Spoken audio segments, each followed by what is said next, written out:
ალბათ ბევრი თქვენგანი ჩვენთან ერთად აიოვაში მოემგზავრება. როგორ ხართ? ძალიან ბევრი ხალხია და ამიტომ ძალიან სახალისო იქნება.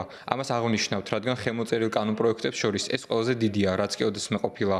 ეს ამ ქვეყანას სარაკეტო ხომალდად აქცევს. მართლაც შესანიშნავი იქნება. ხვალ ხალხი ძალიან იამაყებს. კანონპროექტს დაახლოებით 5 საათზე მოვაწერთ ხელს.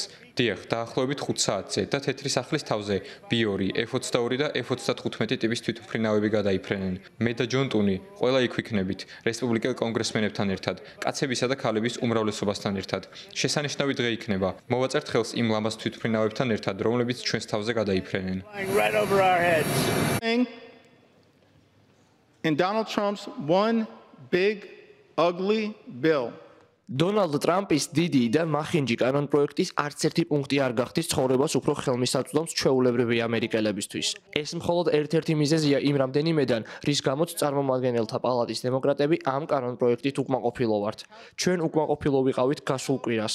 ვართ ამ კვირაშიც, დღესაც და უკმაყოფილო ვიქნებით ხვალაც.